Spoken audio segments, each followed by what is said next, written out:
The first week of April, the third week of lockdown, on the outskirts of North Devon town, a lovely old woodland, showing the scenes and sights, the sounds of spring.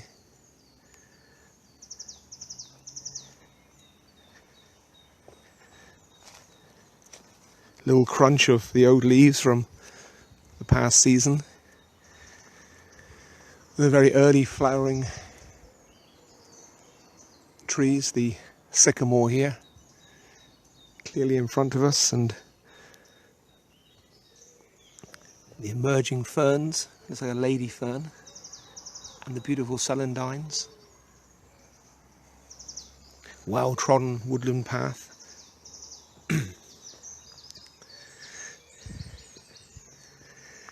More ferns here, lady ferns around, which are going to be becoming so much larger. See a beautiful canopy here.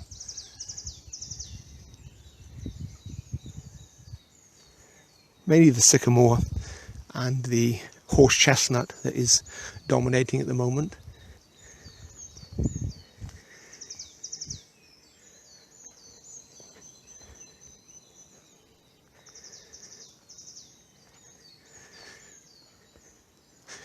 The sycamore, so often in the right location, will grow like a weed. It doesn't need much encouragement. Here we have the early signs of ramsons. We might even be fortunate to see one of the white flowers opening up, crush the leaves, and a beautiful smell, depending on one's opinion of that, of garlic.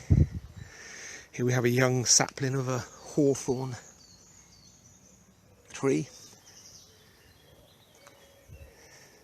They will grace us with their beautiful blossom, often called May blossom, and yet so often in past decades it has appeared in April with the weather warming. Here we see in the foreground here the sycamore, in the background we have the horse chestnut leaves, which will grow many sizes larger than this in the weeks to come. And here we have a sycamore, hawthorn tree here. You can probably hear the small insect-eating birds up in the canopy here. Lots of the members of the tit family busily nest building, and for some of them most certainly feeding a brood already, having laid their eggs a number of weeks ago.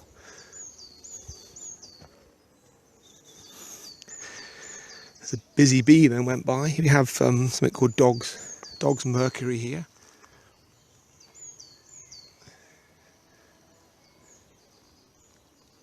Lots of, by the ramsons, the wild garlic, we have the characteristic colours of the wild primroses.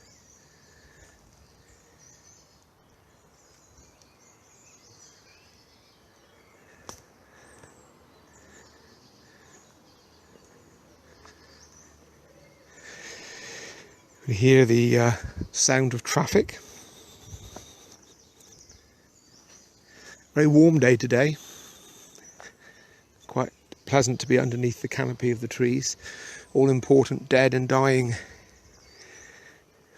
trees, which these different bracket fungi attach themselves to, and lots of unseen bacterial and fungal activity rotting down the organic matter for the various invertebrates, which then various birds and animals will feed on. We have here some what we call lords and ladies.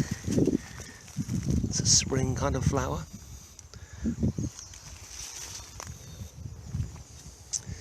We come down now into some much larger trees.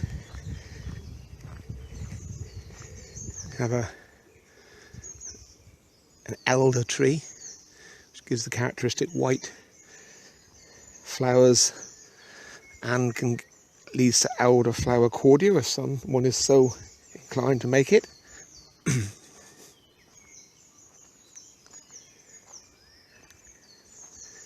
can see now the context we're in the background there, there's houses.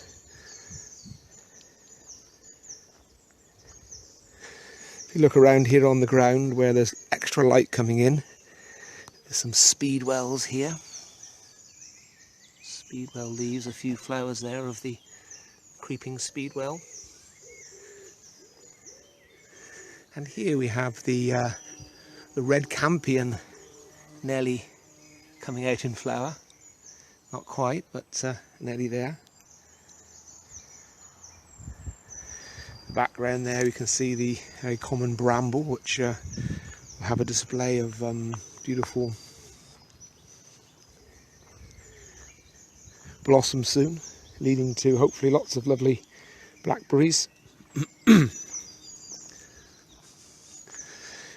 Ivy in abundance growing up many trees.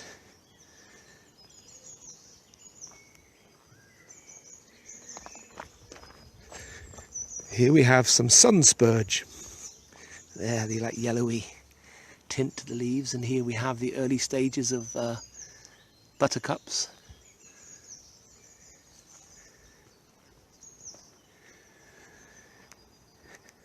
So I can see these invasive species, not natural to this country. I think it looks like a rhododendron kind of leaf there, which can be quite invasive and need to be controlled, else they can take over. As can be the beech, which is not a native species to this country. One thing that is lacking as we look in the canopy is there's no oak leaves out yet. It's too early for those, but the sycamore is making use of the extra exposure to the light, as is the very strong dominant horse chestnuts, which we can see here.